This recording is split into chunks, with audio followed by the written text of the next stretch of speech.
Welcome to the International Coaching Week 2024.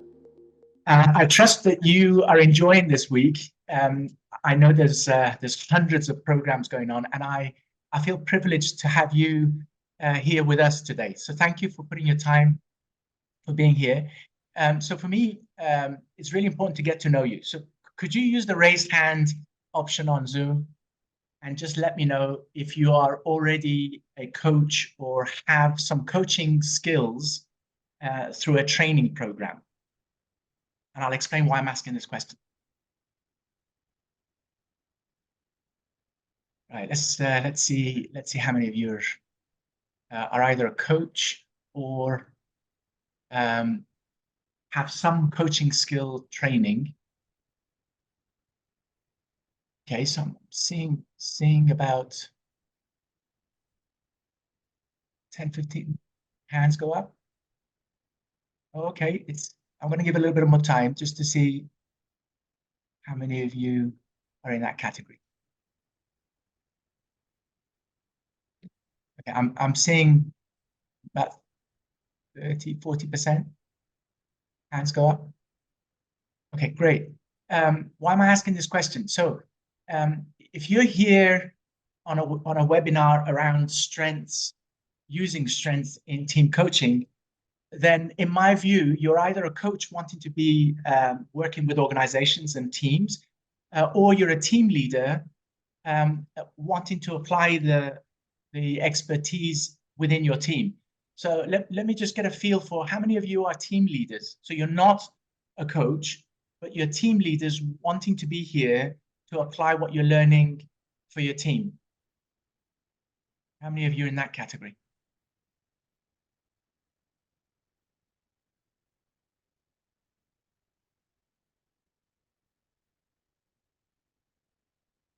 Okay, some hands are going up, not as many.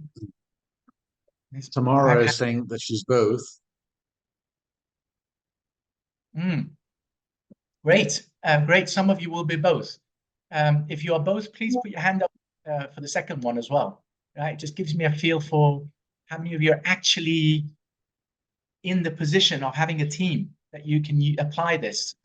What you're going to go away tonight. Okay, I'm seeing something like 10 hands go up.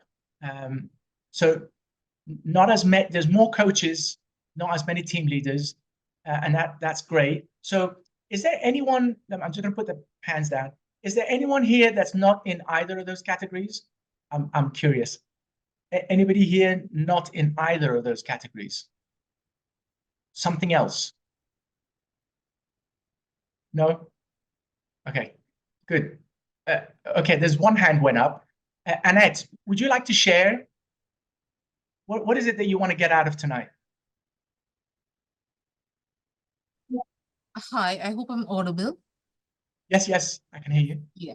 So I am looking to explore the avenue of coaching and work on team building strategies as I look to progress my career. Okay, great. So you want to become a coach, and am I right in saying that you can see yourself coaching teams down the road? In the future. Right now, I do not have a team reporting to me. I work in the position of an individual contributor. Okay. All right. That's great. Thank you for sharing, Annette. Okay, so let me just go back. Why is this important? So bit of history. Up to a couple of years ago, in the marketplace, there were no team coaching competencies that were recognized. ICF saw an opportunity whereby the market was growing quite fast from a perspective of organizations wanting team coaches to come and give that service to the organizations, to team leaders and their teams. Now that gap was filled by ICF. It is the first coaching association that's decided to put coaching competencies on the table. And next to it, apart from the education, they've put a credential process, right? So if you're not aware of that, there is a process that ICF has determined, similar to you becoming a coach, but now this is an advanced version. So if you are already a coach or you have some coaching skills, under your belt, you can come onto that educational program, learn the coaching competencies for teams, and then go and get some team coaching experience, engagements, and have some supervision, and then you're ready to get your advanced certification in team coaching, ACTC from ICF. Why is this important? The organizations have realized they need team coaches, and I'll explain some data here that I believe it's about team coaching and also why strength is such an important part of this process. That's why at ICE we've focused on the strength methodology right next to the team coaching competencies. The two go hand in hand. And I believe that is something that the organizations are using and they're benefiting, and there's a added value that you as coaches and team leaders can go and enhance performance in organizations or in your organization. So this is an opportunity for you to think through team coaching and then where strength sits on top of that. So the 20/80 rule, if you could determine as a coach or team leader, what are the levers that you could pull with the time you have? What is the 1, 2, 3 levers that you could pull that you could get more out of your team? That's your 20/80 rule. You want to apply those return on energy, return on investment. If you're a team coach, you definitely want to do that, because organizations will give you a limited time. You want to go and make impact really quickly. And then as they see the impact, they'll want more and they'll carry on. So let me start by sharing. I love this part because I believe if we don't believe what we are about to go and apply, it will show up in everything that we do. So do you believe, number one, that organizations are more and more wanting team coaches? Is that, do you believe, have you seen the data, the growth? Do you believe that market's growing and they need you? Number one. Number two, do you believe that teams in organizations, same organization, 2 teams, same organizations, do you believe that some really perform well and others don't? Do you believe that? Have you seen that? Do you believe it? And then do you know why one performs more than the other? And if you could pull that lever of why they're performing more, would you like to do that? It's as simple as that. If you know the business case of that, not only can you pitch it to the clients, but know it beforehand, believe it beforehand. So when you're going in there, you're going in with some very clear methodology and a process. So let me just share this off the cuff, right? This is what organizations are seeing based on strength-based coaching coming into their organizations. This is actual research data. You can see the references underneath each one. I don't want to go through each one of these. That's not my point. This slide is demonstrating organizations are seeing a huge return on strength-based development. So that's what organizations are seeing. What about teams?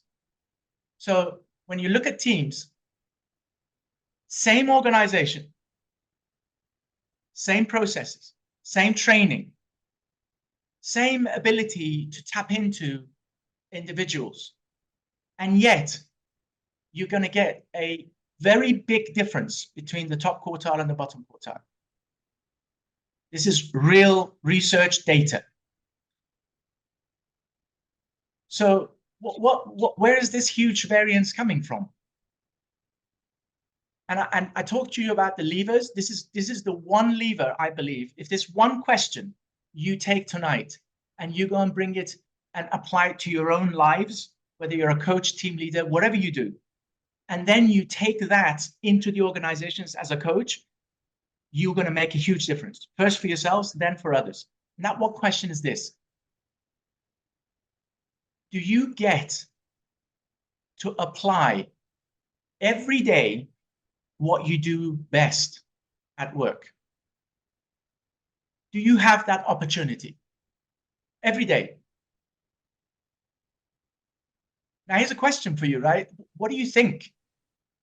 what do you think? If you're thinking about what you do already, whether it's a coach, team leader, whatever you're doing, think about every day. This is the key. This is what makes the difference. If you are looking at every day and the list of activities that you do, what percentage of those activities would you say that you are sitting in your strength? And you'll know you're sitting in your strength because you're going to feel strong. You're going to feel really good. You're doing that task. You want to do it again and again. So what percentage? Please share in the chat. I'd love to understand where people are at the moment. Those of you who are saying 70% and above, you've nailed it. You've nailed it. Will you remain in that space? That's the big question. Because in organizations, it shows that the more you stay in a certain organization, over time, that percentage drops. Simply because the focus on strength is not there yet in organizations. If it was, then they would position you to do that. But naturally, if you're hired in a place, you naturally, in the initial stages, you're hired because you want to be doing that role. And they want you to be doing that role. But over time, things change, and the team leader and the team and you are not focused on what's happening here. And you start to feel more and more drained. So those of you who are 70% or more, you are currently nailing it. But why are you nailing it? What are you doing that you're nailing it? If you can't see that, you could potentially get yourself out of this by the decisions you're making. So it's important for you to realize, what is it that you are doing that makes you feel strong? And that can be defined really clearly. Now, if you work with a coach that can help you do that, if you already know the knowledge, you can work yourself over some processes. So this is a really important part. I talked about levers. We all have this one thing we all want more of, and that's time. And if we can find the levers that allow us to do more of what we love doing, feel energized, feel good about it, and make a bigger impact, that's the secret of us staying in the zone. And there's no reason why we can't do that, as long as we stay aware and stay attuned to what it is, who we are, our talents, what makes us strong in certain positions, certain activities, and stay there, invest in it, even if the external environment is tickling you to move out. When I say tickle, I mean tickle. Like, some of you are driven by finance, right? So if there's somebody comes and says, look, you're going to double your income, come and do this, think, why are you going there? Does that place actually have me be sitting in my strength? And if it's not, talk to them. They probably want you because of who you are. So talk to them about how they can massage that position. So this is where I believe the responsibility lies on us first. And the team leader is there to assist if you have the right conversation. And the team coach is there to assist so that the team leader and the team and individuals kind of see what's going on. Once the self-awareness goes up, better choices can be made. So if some of you I know are on this webinar, we've worked together closely. Some of you have been on the strength workshop. Some of you have been on the team coaching program. If you haven't, come to the strength workshop on the 30th of May. That is the 3-step process where you get to know some of your dominant talents and then be aware of those. The next step is to own them, so that when you go to other places and opportunities come along, you know what you want and you know what kind of conversation you want to have. And then the third one is to become more intentional of the actions you take. So we learn about the dominant talents of each individual in the workshop, and then we go down the road of what's the process we can apply. Some of you know it, that you're doing it. Some of you may not have heard it. Come and see some of the material. This is a lever. So I want you to pull it, utilize it. So here's something I wanted to share with you, because sometimes we just need data, we need information. We need some results that makes our belief goes up to a point where we say, okay, now I get it and I believe it. It's one thing getting it, hearing it. The other thing is really believing it. Because once you believe it, you take action. So here's something that was done by Gallup many years ago. And the idea was, can we determine a way where we can quantify the impact of sitting in your strength in an activity? So an organization wanted to send some individuals for enhancing their reading ability, basically read material faster. So the group that came to this environment, before they started, they had a test done just to see where the benchmark is, right? Where they're sitting at. So it's how many words a minute can they read? So here's what the slow reader came up, right? These are average numbers, right? 85 words per minute. Here's what the fast reader came up. This is before doing the training, right? As a benchmark of the group that are entering into the training program. So the people that were reading faster on average were reading 300 words per minute. So here's your chance to have a guess. The training program took place. After the training, they did another test. So what do you think the slow readers went up to? What number do you think they went up to? Have a guess. I know, this is a game, right? So let's play it. What do you think? What numbers? If you want to put it in the chat, you want to shout it out. 250, 200, 300, 500 people are saying.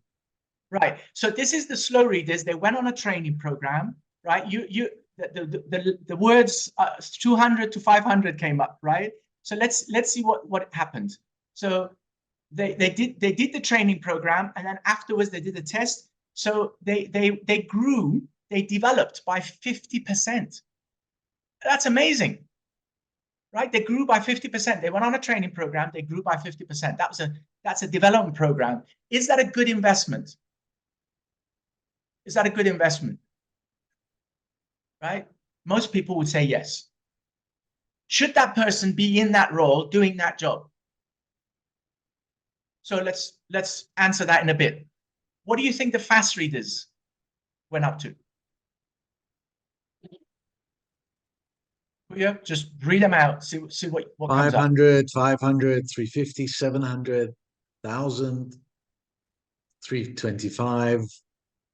Okay, so some of you think that because you were already, yeah, something you dropped, right? Some of you think that because you're already there, the training is really not going to make much of an impact. 300 to 320, 350, it's kind of marginal, right? Why go on a training program if you're already a fast reader, right? Some of you are thinking that. That's the myth that we want to break. We want to change this psyche. And some of you said 1,000. So you're thinking that if you're already reading fast, you must have some talent, you must have strength.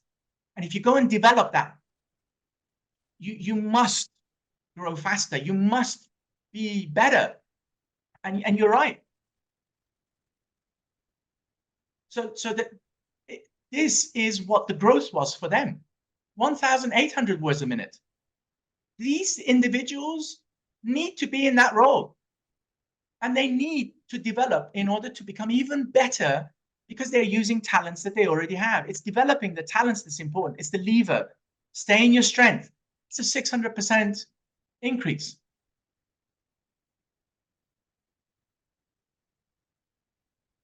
Talk to me, guys. What's happening? What are you thinking? Hi. Hey. Yeah, I think Yes. this is super interesting, and I also I'm always trying to shift towards taking advantage of potential, positive potential, instead of addressing deficits. So I really like the study that you quoted. But one thing I struggle with is individually, I get how you can determine a strength, but how can you determine a team strength? Great question. So Bahram, we're gonna come to talk about that in a second. Yes, I just want to say that I think productivity improved when we concentrate on strength of people in a team. Yeah, productivity increase when we focus On what's that? strength, yes, the positive strength. power. Yes, it's the productivity of training. On strength is better. Agreed. That is exactly what I want you to take away today. The natural psyche that we've been brought up, the conditioning we've been brought up, is to look at deficit. Please observe yourself. Please observe where you're doing that, how you're doing that, how much you're doing that. If you're focusing on deficit, you're not focusing on strength. It's conditioning, and you can change that. It's focus, it's training. You can change that. And once you change it, your life changes because you make different decisions. Your conversation changes. Your relationships change. The impact you make on others change. Now, if you're a coach, your coaching will change significantly. If you're a team leader, your team will be more engaged. There's so much data to prove that. My own experience proves it. That's the lever that I'd like you to stay on. Puya, you have your hand up. Would you like to share? Yeah, I just want to say there's a fair few people who've come in since the start, so I just want to let them know that if they want their name in the raffle, they should fill in this form, which I just put again in the chat. That's all. Thanks. Awesome. Okay, you've got to be in the raffle because prizes are great, right? Celebrations are great. So be in the raffle. You might win. We can celebrate together. Okay, so let's go down this conversation. So what is the idea of strength-based development? So using strength in team coaching, what's the idea of strengths coaching or strength conversations in the context of team coaching, whether you're a team leader or you're a coach? This is what it's all about. So somebody asked the question, how do we apply it to the team? This is what it's all about. The lever is, are you doing what you do best most of the time, every day? Is that what's happening? It's either a yes or a no.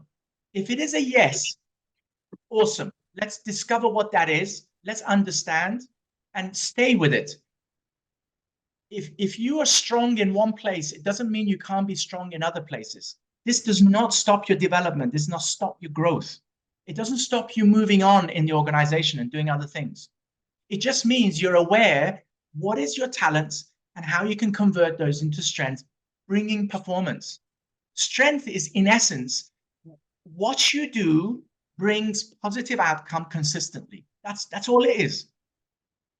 When I say that's all it is, it's a big lever, but that's the definition. It's a pretty simple definition.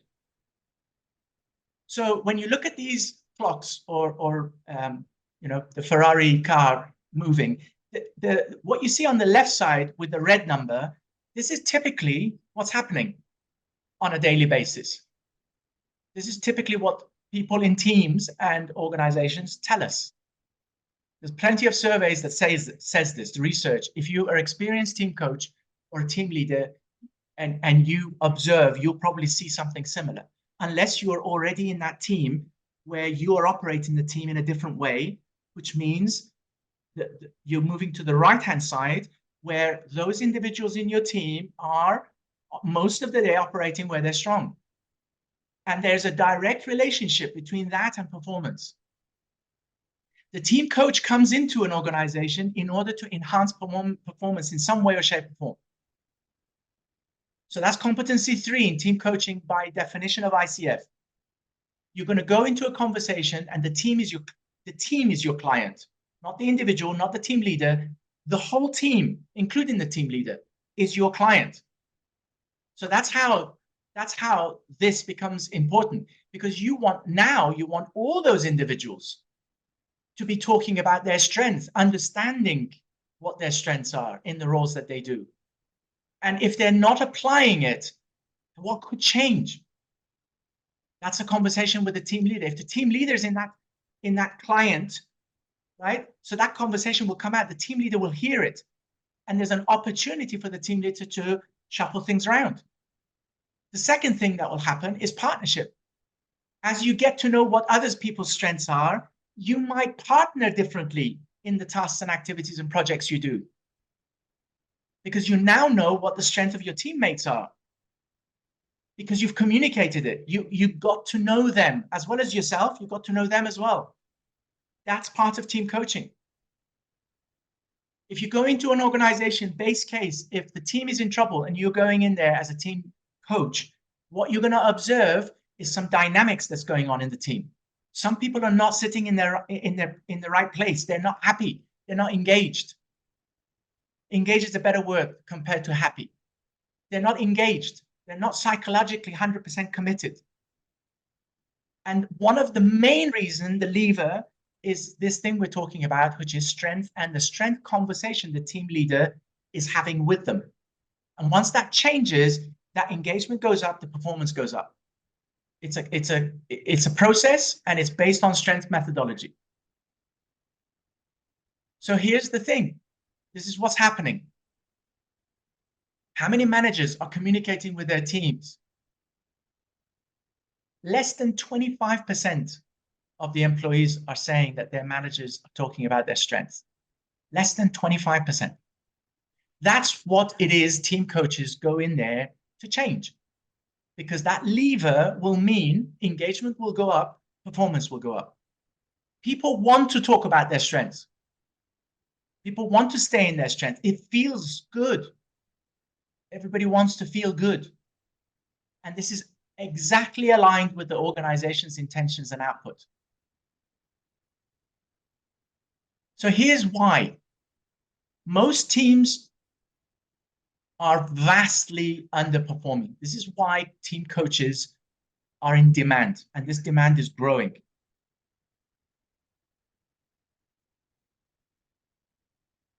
Only 10%, less than 10% teams rate themselves as high performing before they get into the team coaching engagement. And then that changes. Now, why have we focused on, when I say we, the coaching education on team coaching at ICE is focused on putting the strength development right next to the coaching competencies of ICF, because they're completely complementary. And I want to share why I think they're completely complementary. So before I do that, I want to just share one more data, because the more you believe, if you're already a believer, great. The more you believe what's happening here, the easier it is for you to make the decisions you must make to be a better team coach. So this is why strength, incorporating strength in teams, is important, because it impacts the bottom line of the organization. That's why organizations are investing in team coaches. Otherwise, it would just be a theoretical project. So I run a team. I must bring this in my team in order for my team to work. So I invest in that. All the team leaders go through this process of understanding what's happening and applying, change the conversation. This is a process. It takes time. And if the people that you're talking with are excited with that, you're there. You're in a great place. If they're not excited about that, then you haven't sold it. Something doesn't match with what it is that they benefit out of this conversation.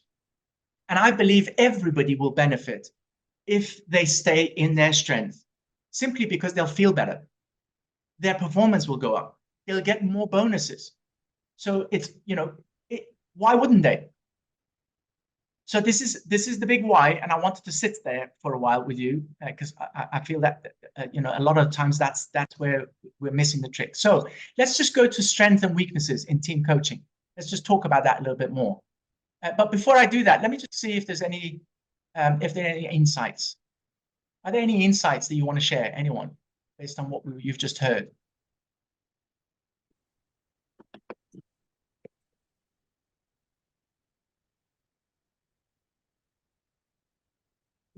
Puya, if there's anything in the chat, let me know.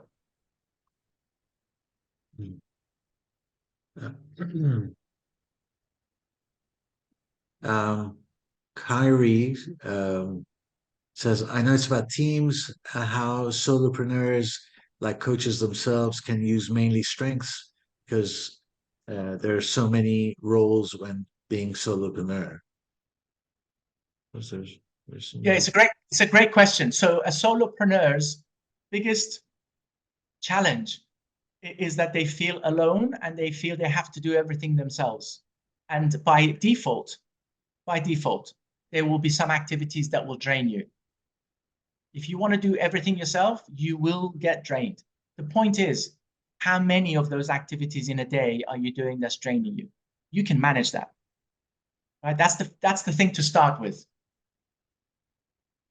So there are other things you can do, but that's a good place to start. Thanks for the question. Richard, what's your insight? Not so much insight, but a reflection. When I was at school and I went through my school report, I don't know if other people had the same experience, and I'd be good at maths or good at English, but there'd be certain subjects that I absolutely was not good at. And the feedback from my loving parents and indeed school itself was, you need to focus on all these areas you're not good at. And I did, and guess what? It didn't really improve, and I was more unhappy. So it's just contrasting that experience from our school reports, which seem to say strengths are okay, but you've got to focus on your weaknesses, if you like, that you're not so good at. I don't know if that's other people's views as well. Richard, when we do a survey, and I didn't do it today with you, but when this question is asked, there is a large percentage in every group that I've asked it have the same experience as you. And there's an obvious reason for that, right? It's conditioning. It's not that our parents wanted to do that on purpose so that we get feel bad. They thought that was the right thing to do. It's the myth, right? It's the conditioning. So we can break that. Whether we're a coach, whether we're a parent, whatever we are, whatever role we make, we can break that by first of all believing it ourselves, and then going into the conversations where we can help others see that, right? And coaches have a very, very important role here to play. So yeah, thanks for that, Richard. So let's move down to the strengths and weaknesses part. Before I go down to any of the slides, I want to share a principle. And this principle is something else that I think it needs to be developed in our brains and believed. So when we talk about talents, when you say to someone, "Oh my God, you're so disciplined," or "My goodness, you have this talent of really seeing the detail," or "My goodness, you come up with some amazing ideas," right? All those things that we see in others or ourselves, and we say it out loud. Now, those are talents. Those are talents that come from the wiring of our brain, the development of our brain at a very young age, and that development stays with us. Those talents become our dominant talents. Dominant means that they are firing more often. They're innate, they're autopilot, they're automatic, they come up, they show up all the time. Those are the talents that each one of us has, and they are different. That's why we're unique. But those talents they haven't been developed from a perspective of good or bad. You know, it's so good that you're detailed. It's so bad that you are always rushing around and having multiple projects on at hand. I think most of you have heard this, right? Either people say it to you or you've said it to others, where you look at what the talent is in the other person and you label it good or bad, right? You cannot have one project at any one time, right? You're kind of with a voice that says this is the wrong thing to do. You've got too many projects going on at the same time. Who says that's bad? Who says that's good? You're so detailed. You're so anal. You know, why you're so detailed all the time? Is that good? Is it bad? It's neither. Because that talent is neutral. This is the principle. Those talents are neutral. It's what you are doing with them that makes it good or bad. So if you're a coach, you know context matters.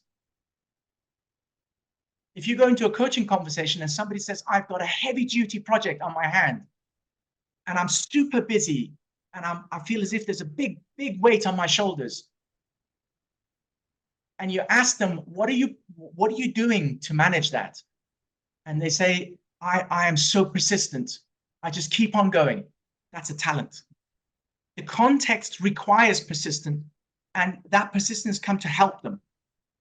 But what if the circumstances are in a situation where they need to let go and they're still being persistent? If they don't realize the context and they're being persistent, which is talent, but it's not the right time to use that, they're not intentionally applying a talent that is going to work for them. If in the context, in the right time, it's applied. So context matters. So you may be amazing, diligent individual, but if you're diligent all the time in every context, sometimes you're going to get really negative feedback.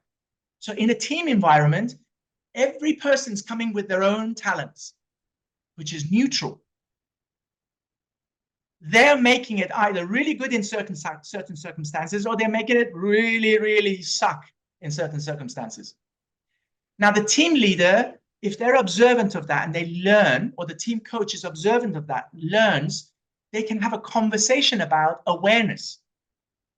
Do you see this context requires something else and you are not just one talent? What else could you use that you've got? That's the coaching conversation, right? That's the coaching competencies of ICF, right next to the talent and the strength conversation. That's why these two are so complementary, so useful together. So you can either be in your strength or you could be in your weakness. You're only in your weakness if you haven't considered the context or you haven't developed yourself enough so that you can do that job with positive outcome. So if you've just become a coach, right, you're going to make mistakes. You're going to make mistakes. It's okay to make mistakes. But if you feel good while you're coaching and you develop your coaching, you're going to get really good really quickly because you are sitting in your talent. You're using your talents to become a better coach with your style. The talents create your style of coaching. So that's why in our program, we talk about your team leader style. We talk about coach style. So tomorrow I'm doing a similar event on team coaching and strengths. And I'm talking about you as the team coach, how you can change your ideas and perceptions and actions so that as a team coach, you become you, more of you when you're delivering your coaching. You don't want to be somebody else. You want to be more of you. And at the same time, you want to know the team coaching competencies. So tomorrow, if you're interested, come to the ICF chapter Kuwait, and we're going to talk about the coach, that side. Tonight, we're talking about on the other side, where the team coach is going to coach the team and the team leader. So let me just go back. We're kind of getting close to our slot. So let me just run through this, because the relevance of team coaching and strength is in the words and the definitions ICF use. This is the ICF's definition of what team coaching is. In order to maximize abilities and potential, the strength development does exactly that. It zooms in on talent and the development required to enhance your potential. It's just a different word of using it. That's exactly what that is. And that's why it's inspirational. Because when people are using their talents, as you are using your talents, you are energized. You love it. It inspires you to get up and make hard decisions because you've got the engine running. And when you're in a team environment, you've got the dynamics and the relationships we've just talked about. So now you've got multiple characters sitting next to each other, and if the awareness is low, they're going to have a fight because they don't get each other. But once they get each other, the fighting becomes more understanding, and then the understanding becomes making better decisions. And the team leader's got a huge role to play here. And the fundamental thing here is this, right? That's another myth. You know, in some countries more than others, right? I must get better at this because I'm, you know, if I'm not good at it, I must get better. Otherwise, I'm going to fail. It's not true. There's no such thing as a well-rounded person. What there is a well-rounded team. So what's the objective? The objective is to bring your talents. So first of all, get awareness around talents and strengths.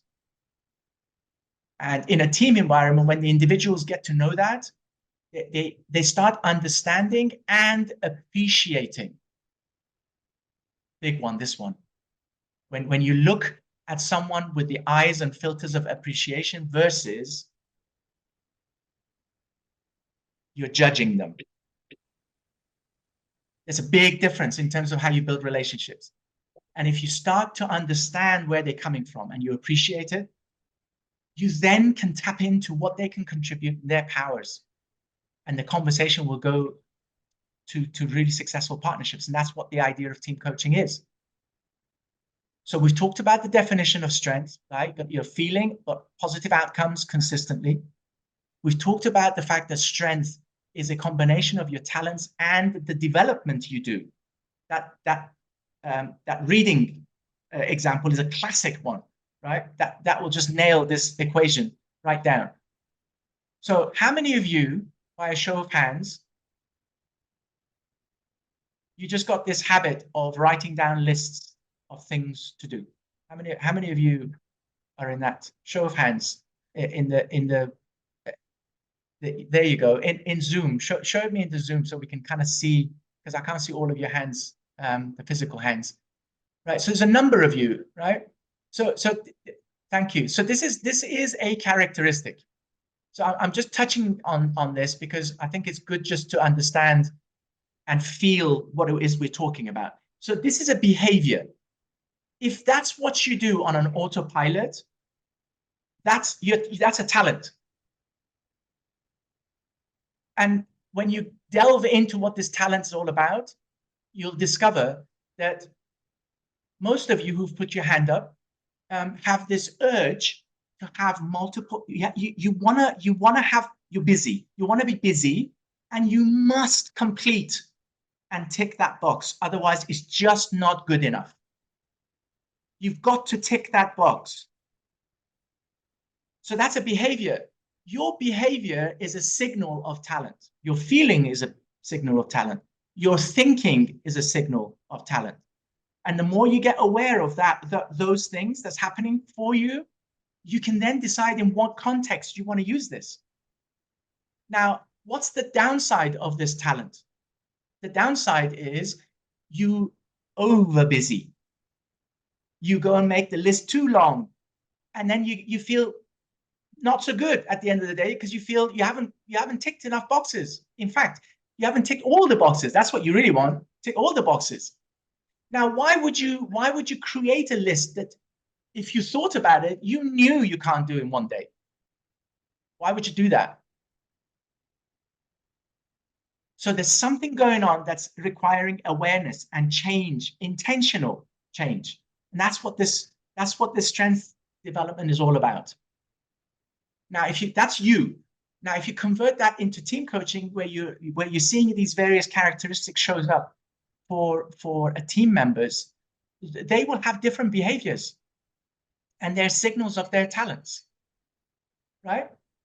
So I'm gonna share one other slide, and just to get a feel for like what are these behaviors look like and feel like. So can I see by a share of hands? Can I see how many of you, when you go to a party, a big party, you automatically seek a familiar face? You kind of gravitate towards people you know. and most likely you stay with them quite a bit. How many of you, by a show of hands, have that gravitation? That's a pull. It's a pull, inner pull. You just do it because that's what you want. It feels good to go that way, and you do it because it feels good, right? There's nothing wrong with that. There's nothing right with that. That's just your talent, right? Now, what makes that powerful is how are you going to use that talent in the things that you do that's important to you. So there are characteristics behind this. If you're tending to do that, it's likely that building trust and deep relationships is very important to you. And in order to break the ice and build those deep relationships, sometimes it takes time, and sometimes you just don't go there because you feel that there's a lot of barriers, and you gravitate and you stay with those people you know. Yeah. The upside is that you build really strong relationships. And in a team environment, if you're building strong relationships, trusting relationships, it's a powerful power, right? Because that's you're going to give hands to hand because you trust each other. So it's a really great talent in the context of teams, if you've got it, to really go and develop that and do things in the team that enables you to do more of that every day.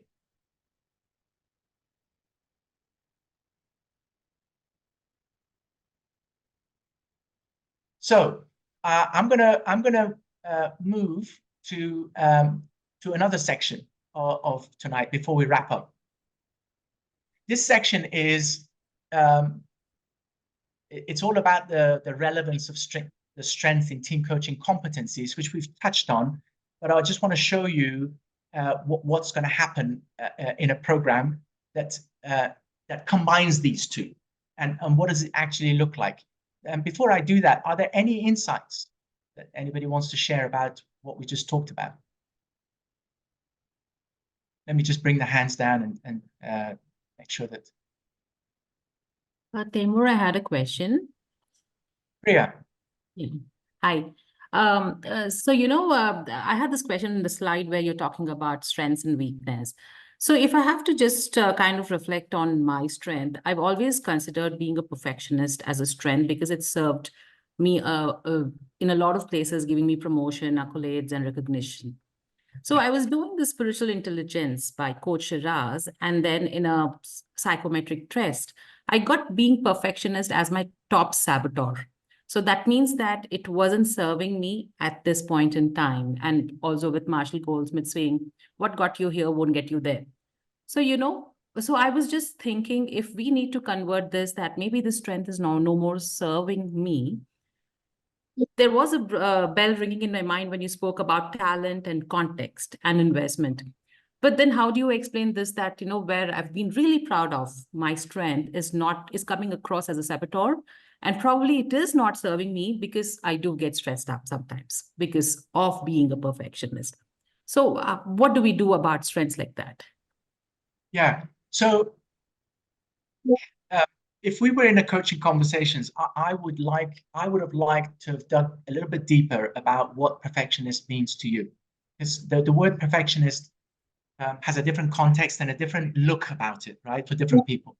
So we don't have time to go into that, but as a context, if you get to know what perfectionist is for you, what it means and what it looks like, as a betting man, I would say that you still find some places in your life that activity requires that particular behavior because it helps that activity, you and the people involved, to get to the result they want. So it's not, these talents are there. The point is, where do you use them? How do you use them? How do you develop them? So if you get to know what that is, you will make better intentional decisions going down the road. Yeah, got it. Yeah. I can connect right now. Yes. Yeah. Cool. Okay, awesome. Thank you for your question. So let me just share this. So the relevance. So I'm not going to go through this, but I just want you to see it to understand what's going on with ICF and what is going on with the strength development.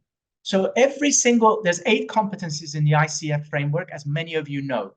Those 8 competencies in the blue box is what we have learned traditionally when we go into an ACC, PCC, MCC program. Those are the competencies we learn.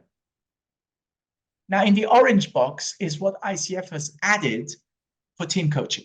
So they've added more behaviors in order for team coaches to be able to do team coaching.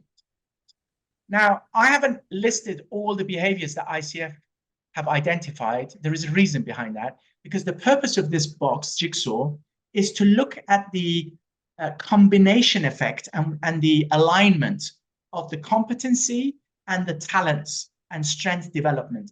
And that's the green box underneath. So these are what our strength methodology will look at, you learning and developing skills and be able to apply.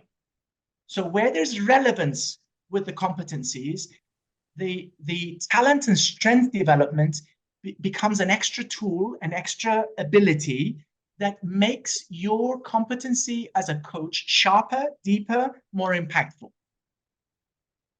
And every single competency we've done that with, right? And the tool we use in the strength development is in the strength workshop. Some of you may have heard it, some of you may have done it, is the Gallup Strength Finder. We use that report through the assessment as a starting point and the language to then look at the strength development, because we need a language to talk about, right? So raising your hand when you are you need to have multiple tasks and boxes to fill, that's that baby here, achiever, right? It's just a language so that we can understand that theme's characteristics and how it plays up. And each theme has their own driving force, natural driving force. And that in a team environment, this becomes really important, right? Some people are real thinkers and they're slow. Some people are executors. They're like, execute. Some are relationship buildings, people. Some people are influencing, do this, do that. I want to, right? So there's characteristics. And if you get to know them and get to see how the competencies operate, as a team coach, you become more aware and more intentional in terms of how you're coaching. So every competency, we've defined the bits that are relevant and combine them. And the idea here is that you walk out the program having applied the team coaching competencies with a methodology of strength development. And that's what I and my team uses when we go and work with organizations.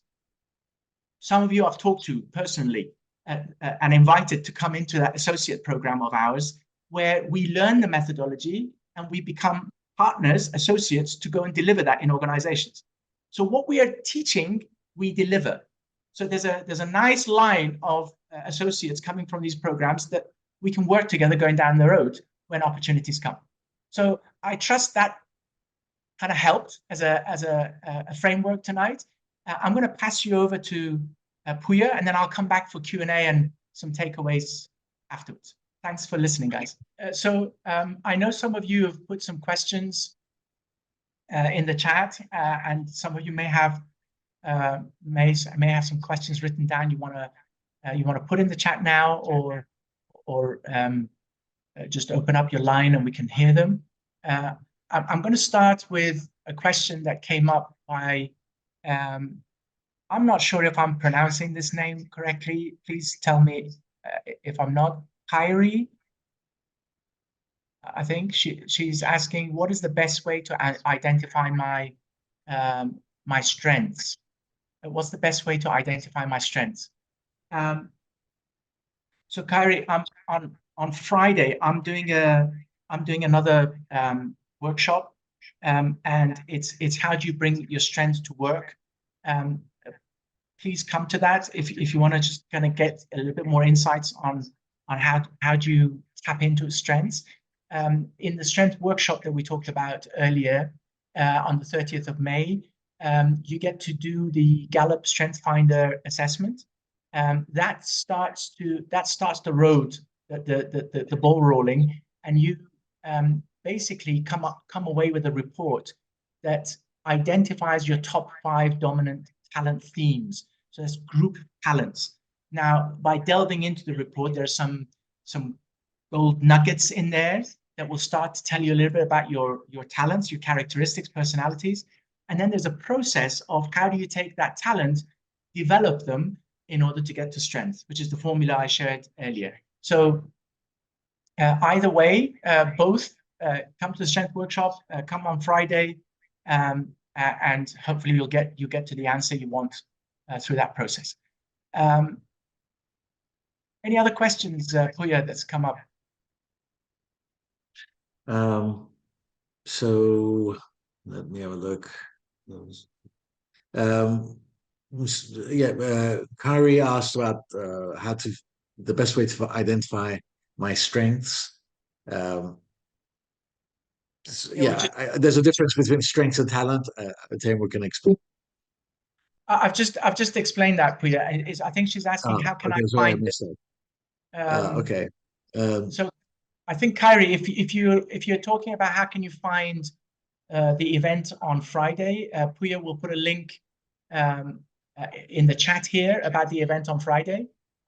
Also, if you're talking about the strength workshop, Puya will put a link where you can go and find how to sign up for the strength workshop on the May 30th as well.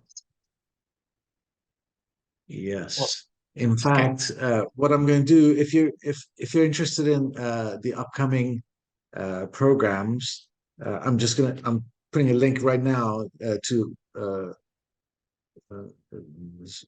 Okay. Hold on a second.